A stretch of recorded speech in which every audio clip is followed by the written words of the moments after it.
నమస్తే, welcome to వైద్యం ఆరోగ్యం. అండాశయ క్యాన్సర్ రావడానికి కారణాలేంటి, లక్షణాలు ఎలా ఉంటాయి, అండాశయ క్యాన్సర్కు ఎలాంటి లేటెస్ట్ ట్రీట్మెంట్స్ అందుబాటులో ఉన్నాయి, అండాశయ క్యాన్సర్ రాకుండా ఎలాంటి జాగ్రత్తలు తీసుకోవాలి, మరిన్ని వివరాలను Renova Soumya cancer centre Karkhana Secunderabad నుండి director and chief of medical oncology services doctor Palanki Satya Dattatreya గారు మనతో ఉన్నారు. వారితో మాట్లాడి పూర్తి వివరాలు తెలుసుకుందాం. నమస్కారం డాక్టర్ గారు. నమస్తే అండి. ముఖ్యంగా అండాశయ క్యాన్సర్ గురించి మనం ఇవాళ మాట్లాడుకోబోతున్నాం. అండాశయ క్యాన్సర్ అనేది ఈ మధ్య చాలా తరచుగా వింటున్నాం. అసలు కారణం ఏంటంటారు ఈ క్యాన్సర్ బారిన పడడానికి? అండాశయ క్యాన్సర్ అంటే ఓవేరియన్ క్యాన్సర్కి లైక్ లంగ్ క్యాన్సర్ కోసం మన టొబాకో స్మోకింగ్ అని చెప్పి ఒక ముఖ్యమైన కారణం అంటూ ఉంటాం. లేకపోతే గర్భాశయ ముఖం క్యాన్సర్, సర్వైకల్ క్యాన్సర్ కోసం హ్యూమన్ ప్యాపిల్లోమా వైరస్ ఇన్ఫెక్షన్తో ఆ క్యాన్సర్ వస్తూ ఉంటుంది. బట్ ఓవేరియన్ క్యాన్సర్, అండాశయం క్యాన్సర్ కోసం మనం ఇది అని కారణం చెప్పలేము, కానీ కొన్ని రిస్క్ ఫ్యాక్టర్స్ ఉన్నాయి. కామన్గా ఈ ఓవేరియన్ క్యాన్సర్ వచ్చే age around 60-70 years, around 65 years. So older age అయ్యే కొద్దీ ఓవరీ క్యాన్సర్ వచ్చే అవకాశం ఉండొచ్చు. జీన్స్లో ఏదైనా మార్పు ఉంటే like BRCA1 gene, BRCA2 gene, ఒక 20% ఆఫ్ ఓవేరియన్ క్యాన్సర్ పేషెంట్స్కి కారణం ఆ faulty jeans from the parent రావడం వల్ల. అంటే BRCA1 జీన్, BRCA2 జీన్ అని చెప్పి BRCA1, BR అంటే బ్రెస్ట్, CA అంటే cancer. So breast cancer genes BRCA1, BRCA2 gene కనుక ఫాల్టీగా ఉంటే మనకి which is transfer to the offspring, అప్పుడు బ్రెస్ట్ క్యాన్సర్, ఓవరీ క్యాన్సర్ వచ్చే అవకాశం ఎక్కువగా ఉండొచ్చు. Family history of ovarian cancer or breast cancer అంటే ఎనీ పర్సన్ వాళ్ళ మదర్ ఆర్ సిస్టర్స్ ఆర్ వాళ్ళ మదర్ గ్రాండ్ పేరెంట్స్లో కనుక ఏదైనా ఉంటే, so family history of ovarian cancer or breast cancer. Periods ఆగిపోయాక after the age of 45 years, 50 years sometimes ఆ మీనోపాజల్ symptoms బాగా ఇబ్బంది పెడుతూ ఉంటాయి. దానికోసం పోస్ట్ మీనోపాజల్ హార్మోన్ రీప్లేస్మెంట్ థెరపీ అని చెప్పి ఇవ్వడం జరుగుతూ ఉంటుంది. కామన్గా ఇది వాడుతూ ఉంటాం. కానీ ఆ HRT యూసేజ్ వల్ల కూడా ఓవరీ క్యాన్సర్ వచ్చే అవకాశం ఉండొచ్చు. మనం ఇప్పుడు మాట్లాడిన ఓవేరియన్ క్యాన్సర్ ఆర్ అండాశయం క్యాన్సర్ ముఖ్యంగా ఒక specific type called as epithelial ovarian cancer. మన ఓవరీ క్యాన్సర్లోని ఎపిథీలియల్ సెల్స్ క్యాన్సర్గా మారడం వల్ల. బట్ ఓవరీలో we have germ cells also. So అది కామన్గా ఏజ్ గ్రూప్ ఎర్లీ ఏజ్లో 20-30 ఇయర్స్లో వస్తూ ఉంటుంది. Germ cell tumours of the ovary highly curable, చాలా ఎర్లీగా బయటపడుతూ ఉంటాయి. స్టేజ్ 1, స్టేజ్ 2లో. Very rarely you find germ cell tumours of ovary stage 3, stage 4లో. అండ్ క్యూర్ రేట్స్ చాలా ఎక్కువగా ఉంటాయి. But ovarian cancer of the epithelium అంటే కామన్గా వచ్చే ovarian cancer usually in the 7th decade or 6th decade of లైఫ్లో వస్తూ ఉంటుంది. అరౌండ్ 60 ఇయర్స్, 65 ఇయర్స్ ఆ ఏజ్లో. ఆ ఓవేరియన్ క్యాన్సర్కి మెజారిటీ ఆఫ్ దెమ్, ఒక 70% ఆఫ్ దీస్ పేషెంట్స్ అడ్వాన్స్ స్టేజ్లో బయటపడుతూ ఉంటారు. అంటే ముందుగా తెలియదు. And that is why ovary క్యాన్సర్ని మనం, అండాశయం క్యాన్సర్ని సైలెంట్ క్యాన్సర్ అంటే సైలెంట్ డిసీజ్. నెమ్మదిగా పెరుగుతూ ఇనీషియల్గా ఓవరీ క్యాన్సర్ ఫార్మ్ అయినా మనకు సిమ్టమ్స్ బయటపడవు. అది కొంచెం అడ్వాన్స్ స్టేజ్ అయిపోయాక బయటపడుతూ ఉంటుంది. So that's why it's called a silent disease. అంటే అడ్వాన్స్ స్టేజ్లోకి వచ్చినప్పుడు బయటపడుతుంది అన్నారు కదా, అంటే అప్పుడు ఎలాంటి సిమ్టమ్స్ ఉంటాయి? అలాగే మీరు ఫ్యామిలీ హిస్టరీ ఉన్నప్పుడు మనకి ఏమన్నా చెకప్స్ చేయించుకోవడం వల్ల, ఏమైనా టెస్ట్ల వల్ల అది ముందే తెలుసుకునే అవకాశం కూడా ఉంటుందంటారా? చాలా ఇంపార్టెంట్ క్వశ్చన్ అండి. నెంబర్ 1, ఫ్యామిలీ హిస్టరీ కనుక పాజిటివ్ ఉంటే for breast cancer are ovarian cancer, అప్పుడు ఈ BRCA1, BRCA2 germ line testing చేయించుకోవడం చాలా ఇంపార్టెంట్. ఇదే టెస్ట్ ఒక 10 years back, 5 years back costly ఉండేది. Like 50,000 rupees, 75,000 rupees, sometimes 1 lakh rupees. ఇప్పుడు ఆ టెస్ట్ కాస్ట్ కూడా has come down to less than 20,000 అండి. సో అవునండి, ఈజీలీ అఫోర్డబుల్. ఇన్ఫ్యాక్ట్ 15,000, 10,000 అయిపోతూ ఉంటుందండి, depending on the companies. So ఈ BRCA1, BRCA2 కనుక పాజిటివ్ ఉంటే అప్పుడు మనం ముందు జాగ్రత్త పడతాం. Like for example the famous Hollywood actress Angelina Jolie, her mother she had breast cancer. So she had a very high chance of getting it. ఆవిడేమో test చేయడం ద్వారా BRCA1 జీన్ ఫాల్టీ అని తెలియడం ద్వారా Jolie had a 87% risk of breast or ovary cancer. So prophylactic surgeries చేసి జాగ్రత్త పడ్డారు. అవును. బట్ మోర్ దెన్ దాట్ ప్రపంచం మొత్తానికి షీ ఇన్ఫార్మ్డ్, ఇలా ఈ టెస్టింగ్ చేయడం ద్వారా ఇలా మనం ముందే తెలుసుకోవచ్చు, కనుక్కోవచ్చు, ఇలా ట్రీట్మెంట్ తీసుకోవచ్చు, ఫర్దర్ గా వచ్చే రిస్క్ ని రెడ్యూస్ తగ్గించుకోవచ్చు. So 20% of patients K like ఇలా ఉంటుంది. అంటే 80% ఆర్ 70% ఆఫ్ ఒవేరియన్ క్యాన్సర్ పేషెంట్స్కి మనకి ఫ్యామిలీ హిస్టరీ ఉండకపోవచ్చు. సో ఫ్యామిలీ హిస్టరీ కనుక్కుంటే మనం ఇలా కనుక్కుంటే ఒకటి జబ్బుని ముందే గుర్తించవచ్చు, రిస్క్ రెడ్యూస్ చేయొచ్చు. We can do this risk reducing surgeries or some interventions, tablet రూపంలో మందు వాడచ్చు, రెగ్యులర్ చెకప్స్ చేయించుకోవచ్చు. అలర్ట్గా ఉండొచ్చు, అట్లీస్ట్ మనకి ఇది ఉంటుంది వస్తుంది అని తెలిసినప్పుడు జాగ్రత్తగా ఉండొచ్చు. అబ్సల్యూట్లీ అండి. రెండోది, ఆ ఒవేరియన్ క్యాన్సర్ పేషెంట్ కనుక ఈ BRCA1/2 జీన్స్ ఉంటే దాన్ని టార్గెట్ చేసే మందులు ఉన్నాయి ఇప్పుడు. So they are called as PARP inhibitor, simple టాబ్లెట్సే, కానీ కీమోథెరపీ కంటే బాగా పనిచేస్తూ ఉంటాయి. కీమోథెరపీ అయిపోయి జబ్బు అంతా కంట్రోల్లో ఉన్నాక అది మళ్ళీ రాకుండా ఉండడం కోసం, వచ్చినా ఎక్కువ కాలం కంట్రోల్లో ఉండడం కోసం ఈ టాబ్లెట్స్ వాడుతూ ఉంటాం. సో ఒకటి పేషెంట్కి ఇంపార్టెంట్, రెండోది ఆ పేషెంట్ ఫ్యామిలీకి కూడా ఇంపార్టెంట్. అందుకే ఈ BRCA1, BRCA2 టెస్టింగ్ ఇప్పుడు ఒక జనరల్ ప్రోటోకాల్ అయిపోయింది in ovarian cancer patients. Okay.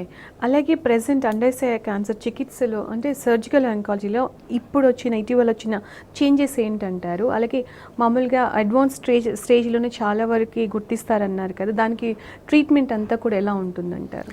So ovarian cancer, అండాశయం క్యాన్సర్కి మనం 70% పేషెంట్స్ అడ్వాన్స్ స్టేజ్లో బయటపడుతూ ఉంటారు. 70% వరకు చివరి వరకు తెలియదు అంటే స్టేజ్ 3, స్టేజ్ 3లో తెలుస్తుంది. స్టేజ్ 4 అంటే స్టేజ్ 4లో కూడా మనకి ఆపరేషన్ వీలు పడకపోయినా ఒక 3 కోర్సులు కీమోథెరపీ ఇస్తే జబ్బు చాలా బాగా తగ్గిపోతుంది. సో అండాశయ క్యాన్సర్ కీమోథెరపీకి బాగా రెస్పాండ్ అవుతూ ఉంటుంది.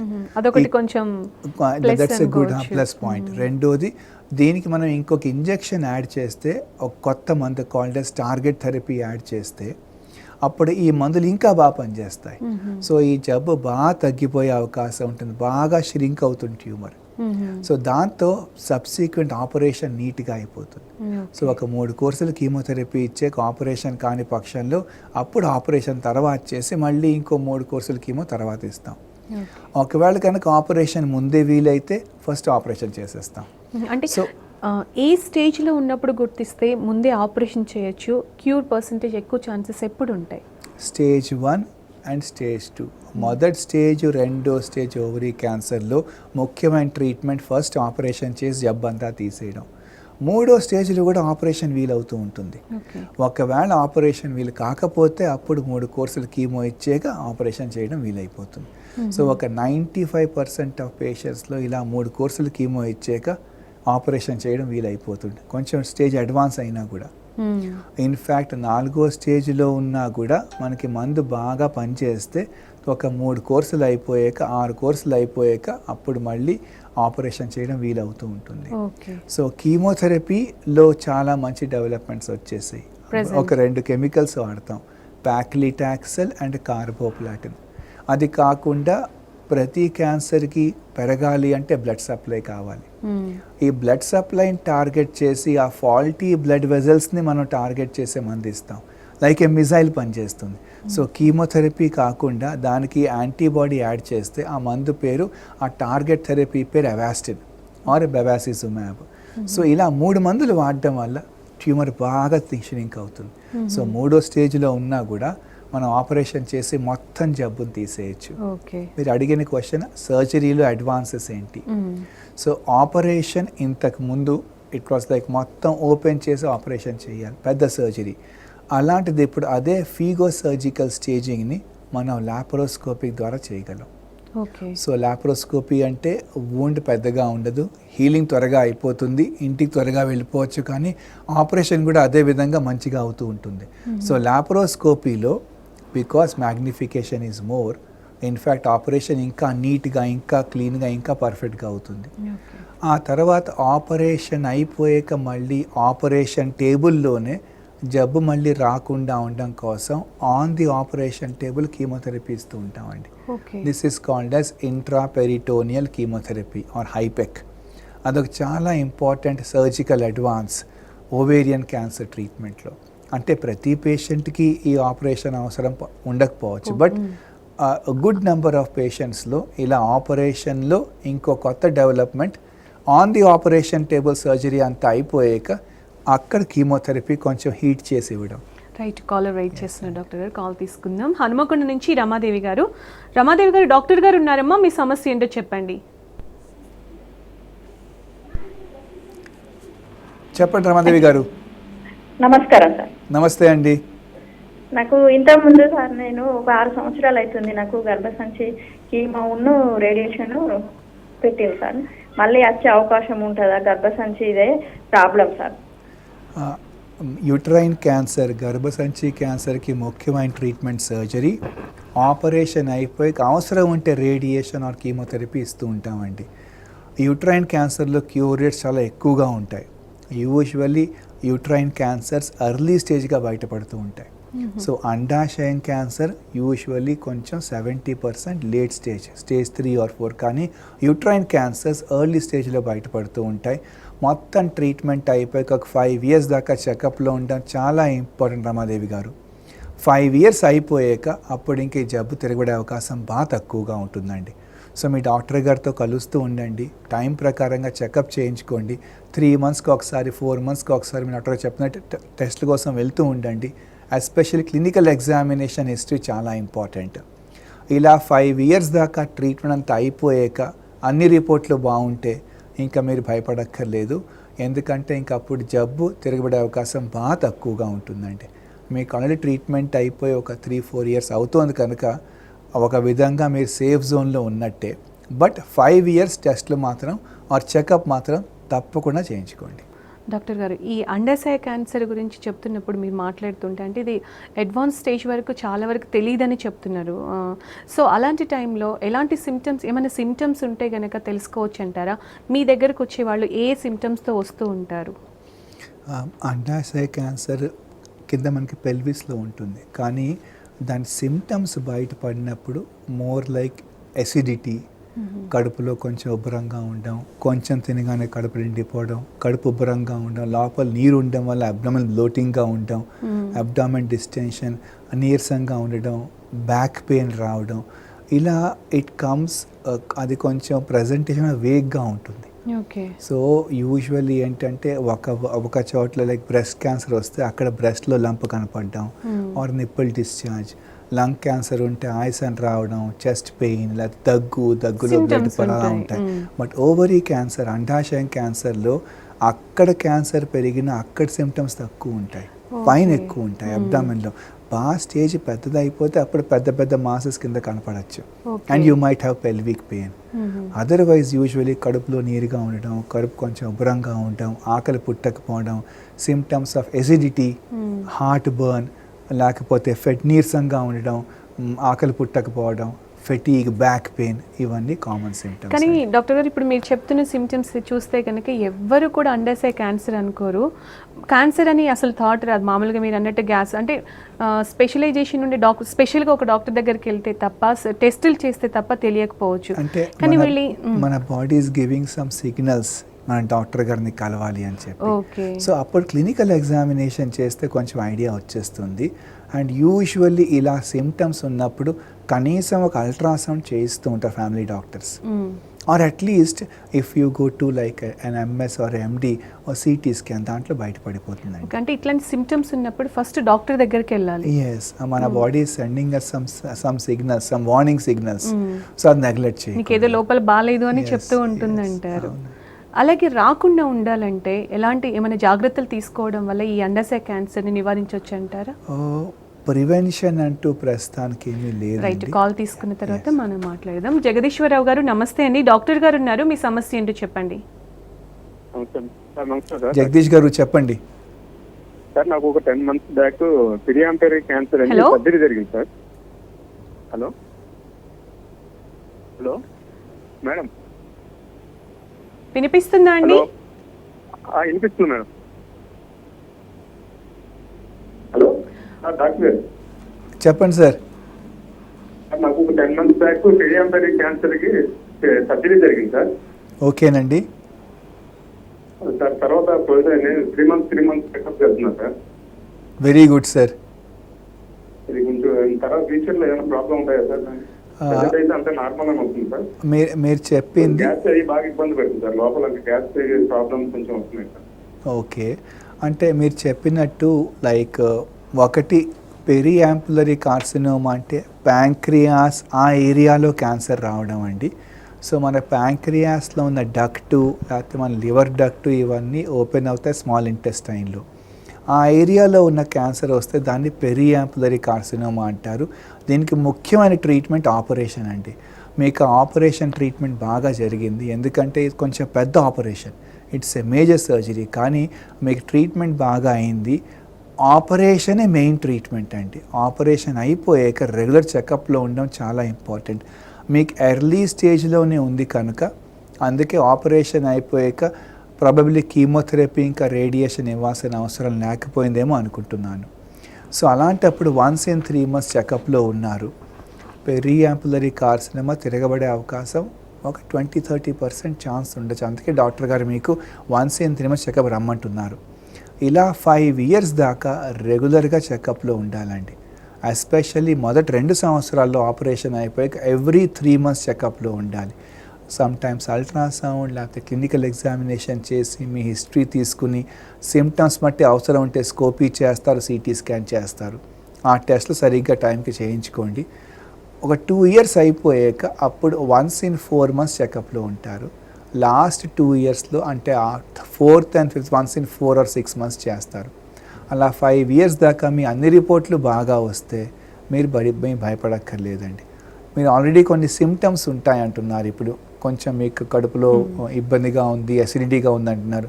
మీ డాక్టర్ గారిని మళ్ళీ కలవండి, ఎందుకంటే మీ హిస్టరీ తీసుకుని క్లినికల్ ఎగ్జామినేషన్ చేసి అవసరం ఉంటే కొన్ని టెస్టులు చెప్తారు, ఆ టెస్టులు చేయించుకోండి. సో చెకప్లో ట్రీట్మెంట్ ఇంపార్టెంట్, దానికి టైం ప్రకారంగా వెళ్ళాలి, సరి అయిన ట్రీట్మెంట్ తీసుకోవాలి. అదే కాకుండా ట్రీట్మెంట్ అయిపోయాక చెకప్లో ఉండటం కూడా చాలా ఇంపార్టెంట్. ఫాలో అప్ క్యాన్సర్ పేషెంట్స్లో ట్రీట్మెంట్ అయిపోయినా రెగ్యులర్ ఫాలోఅప్లో వెళ్ళడం చాలా ఇంపార్టెంట్ అండి. ఎనీ సర్జరీ అంటారు, ఎనీ క్యాన్సర్ సర్జరీ కానీ ట్రీట్మెంట్ కానీ అయిపోయిన తర్వాత ప్రతి క్యాన్సర్కి ట్రీట్మెంట్ అంతా అయిపోయినా కూడా తర్వాత చెకప్లో ఉండాలి. 2 important reasons. ఒకటి, మన ట్రీట్మెంట్తో ఉన్న సైడ్ ఎఫెక్ట్స్ కోసం ట్రీట్మెంట్ చేయాల్సిన అవసరం ఉందా లేదా. రెండోది, జబ్బు తిరగబడితే ముందే కనుక్కోవడం కోసం. లాస్ట్లీ రీఅష్యూరెన్స్, సాటిస్ఫాక్షన్, అన్ని రిపోర్ట్స్ బాగున్నాయి, క్లినికల్లీ బాగున్నాయి, సో మనకు ట్రీట్మెంట్ పర్ఫెక్ట్గా అయింది, అంతా బాగుంది. సో కాబట్టి ఖచ్చితంగా ఫాలోఅప్స్లో ఉండడం బెటర్ అంటారు, మంచిది. అలాగే ముందు నుంచి కూడా రాకుండా ఉండాలంటే ఏమైనా జాగ్రత్తలు తీసుకోవచ్చు అంటారా? అలాగే ఈ అండర్సై క్యాన్సర్ ఉన్న వాళ్ళు లైఫ్ స్టైల్ ఎలా ఉంటే మంచిది, ట్రీట్మెంట్ జరుగుతున్న వాళ్ళు అయిపోయిన వాళ్ళు కూడా? ముఖ్యంగా న్యూట్రిషన్, ఒక healthy hygienic diet is very important. So nutrition సరిగ్గా లైక్ సరైన అమౌంట్లో కార్బోహైడ్రేట్స్, ఫ్యాట్స్, ప్రోటీన్స్ అన్నీ ఒక హెల్తీ బ్యాలెన్స్డ్ డైట్ రూపంలో వెళ్ళాలి. Eating like coloured vegetables, coloured fruits, ఇవన్నీ కూడా మన డైట్లో ఉండాలి. Like carrots, beetroots, turnips, green ఆకుకూరలు. సో ఇవన్నీ they contain cancer fighting antioxidants and minerals. So ఇలా focusing on a healthy balanced diet, coloured fruits, green vegetables ఇవన్నీ బాగా తీసుకోవాలి. వీలైనంత వరకు హెల్దీ వెయిట్ మెయింటైన్ చేయాలి. అంటే ఓవర్ వెయిట్ ఉండడం వల్ల ఈ బేసికల్లీ ఇట్ ఎంప్లాయిస్ ఒబేసిటీ, అంటే లావుగా ఉండమంటే మన బాడీలో కొంచెం హార్మోన్ ఇంబ్యాలెన్స్ ఉందన్నమాట. Hormone imbalances can predispose to cancer. అందుకోసం అని చెప్పి మనం హెల్దీ వెయిట్ని మెయింటైన్ చేసుకోవాలి, హెల్దీ డైట్ తీసుకోవాలి. అలాగే vitamin D supplementation, vitamin D ఒక చాలా మంచి క్యాన్సర్ ఫైటింగ్ విటమిన్. అది కూడా మనకి విటమిన్ డి సరిగ్గా లెవెల్స్లో ఉందని చెప్పి మనం టెస్ట్ చేసుకుంటున్నాం. అట్లీస్ట్ సన్లైట్ ఎక్స్పోజర్ సరిగ్గా ఉండాలి, because sunlight gives vitamin D. అలాగే వన్స్ అండర్సై క్యాన్సర్ వచ్చిన వాళ్ళకి ట్రీట్మెంట్ అయిపోయిన తర్వాత ఏమైనా కాంప్లికేషన్స్ ఉంటాయంటారా? ఇంతకు ముందు ఒక 20-30 years బ్యాక్ ట్రీట్మెంట్స్కి కాంప్లికేషన్స్ ఉండేవి, కీమోథెరపీకి బోల్ సైడ్ ఎఫెక్ట్స్ ఉండేవి. ఇప్పుడు కొత్త కీమోథెరపీస్ ద్వారా సైడ్ ఎఫెక్ట్స్ బాగా తక్కువగా ఉంటాయి. రెండో, సైడ్ ఎఫెక్ట్స్ ఉన్నా కూడా దాన్ని ట్యాకిల్ చేసే సపోర్టివ్ మెడిసిన్స్ చాలా మంచివి వచ్చేసాయి. ఇప్పుడు హార్డ్లీ ఎక్కడో వింటూ ఉంటాం మనకి ట్రీట్మెంట్ వల్ల వామిటింగ్స్ అవుతున్నాయని. అదర్వైజ్ యూజువల్లీ క్యాన్సర్ కీమోథెరపీకి ఇప్పుడు మనకున్న సపోర్టివ్ మెడిసిన్స్తో అసలు వామిటింగ్స్ బాగా తక్కువ. కొంచెం వికారం ఉండొచ్చు కానీ వామిటింగ్స్ మాత్రం బాగా తక్కువ. డబ్ల్యూబీసీ కౌంట్స్ పడిపోవచ్చు, డబ్ల్యూబీసీ కౌంట్స్ పడకుండా డబ్ల్యూబీసీ కౌంట్స్ పెరిగే ఇంజెక్షన్స్, బ్లడ్ పడకుండా కొన్ని ఇంజెక్షన్లు, అలాగే ప్లేట్లెట్స్ డ్యామేజ్ కాకుండా కొన్ని ట్యాబ్లెట్లు. సో ఇలా ప్రివెంటివ్ మెజర్స్, సపోర్టివ్ మెజర్స్ బాగా వచ్చేసాయి కనుక సైడ్ ఎఫెక్ట్స్ కీమోథెరపీతో బాగా తక్కువగా ఉంటాయి. అలాగే surgical oncology advances, for example laparoscopy ద్వారా మనకి పోస్ట్ ఆపరేటివ్ కాంప్లికేషన్స్ బాగా తక్కువగా ఉంటాయి. అంటే ఇప్పుడు మామూలుగా మీరు ఇంతకు ముందు చెప్పినప్పుడు కట్ చేసి అక్కర్లేదన్నమాట, పెద్దగా ఏమీ లేదండి. అది మెయిన్ చాలా ఇంపార్టెంట్ కూడా కదా, వెరీ ఇంపార్టెంట్ అడ్వాన్స్ అండి. ఒకటి నీట్గా అంతా సర్జరీ అయిపోతుంది, మార్జిన్స్ క్లియర్గా ఉంటాయి, సర్జికల్ అవుట్కమ్స్ బాగుంటాయి. రెండో త్వరగా ఇంటికి వెళ్ళిపోవచ్చు, రికవరీ ఫాస్ట్గా ఉంటుంది. మామూలుగా ఆ దెబ్బ తగ్గడానికి మామూలుగా సర్జరీ చేసింది అది క్యూర్ అవ్వడానికి ఎక్కువ టైం పడుతుంది. అవునండి, హీలింగ్ బాగా టైం పట్టేస్తూ ఉంటుందండి. సో ఇప్పుడు దానికి అంత టైం అక్కర్లేదండి. లాప్రోస్కోపీతో రికవరీ బాగా ఫాస్ట్గా అయిపోతుంది, హీలింగ్ త్వరగా అయిపోతూ ఉంటుంది. అంటే ఇప్పుడు అండాశయ క్యాన్సర్ కూడా లాప్రోస్కోపీ ద్వారా సర్జరీ చేస్తున్నారు. అవునండి. సో భయపడే వాళ్ళు ఎవరైనా ఉంటే గనక కట్ చేస్తారేమో, కోస్తా ఉంటారు అంటారు కదా. యూజువల్లీ ఇవన్నీ ప్రీ ఆపరేటివ్గా టెస్ట్లు చేసి అసెస్మెంట్ చేసి అప్పుడు పేషెంట్స్కి గైడెన్స్ ఇస్తాం ఎలా ఆపరేషన్ చేయబోతున్నాం అని చెప్పి. సో ముందే మొత్తం ఇన్ఫర్మేషన్ చెప్తూ ఉంటాం ఏ ఆపరేషన్ చేయాలి. దీన్ని బేసికల్లీ ఫీగో సర్జికల్ స్టేజింగ్ అంటాం. సో స్టేజ్, ప్రతి క్యాన్సర్లో స్టేజ్ చాలా ఇంపార్టెంట్. ఆ స్టేజ్ మొత్తం ట్రీట్మెంట్ డిసైడ్ అవుతుంది. అలాగే ఇప్పుడు క్యాన్సర్ అంటేనే భయపడిపోయి, ఆ పేరు చెప్తేనే భయపడిపోతూ ఉంటారు.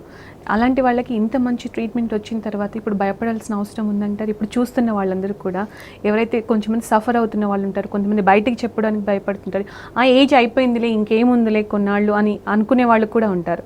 వాళ్ళందరికీ కూడా ఏం చెప్తారు? Cancer is curable. క్యాన్సర్ మొత్తం తగ్గిపోతుంది ఇఫ్ డయాగ్నోస్డ్ ఎర్లీ. మనం త్వరగా మొదటి స్టేజ్లో కనుక్కుంటే. ఆ తర్వాత నెంబర్ 2 ట్రీట్మెంట్ సరిగ్గా తీసుకోవాలి. So cancer is curable if diagnosed early and treated properly. So క్యాన్సర్ని మొత్తం తగ్గించేయచ్చు అది ముందు డయాగ్నోస్ చేయగలిగితే. కొన్ని క్యాన్సర్స్కి స్క్రీనింగ్ ద్వారా అది ముందే కనుక్కోవచ్చు. క్యాన్సర్ ఎర్లీ స్టేజ్లో బ్రెస్ట్ క్యాన్సర్ కోసం మ్యామోగ్రఫీ, క్లినికల్ బ్రెస్ట్ ఎగ్జామినేషన్, ఇంకా బ్రెస్ట్ సెల్ఫ్ ఎగ్జామినేషన్, ఇవి క్యాన్సర్ స్క్రీనింగ్. అంటే ఏ సిమ్టమ్స్ లేకుండా ఎర్లీ స్టేజ్లో, స్టేజ్ 1లో ఆర్ ప్రీ క్యాన్సరస్ కండిషన్లో కనుక్కోవడం. గర్భాశయం క్యాన్సర్ కోసం, గర్భాశయ ముఖం క్యాన్సర్ కోసం, సర్వైకల్ క్యాన్సర్ కోసం a test by name pap smear మనం ముందే కనుక్కోవచ్చు. సో చాలా ఎర్లీగా కనుక్కుంటే cure rates are more than 95%.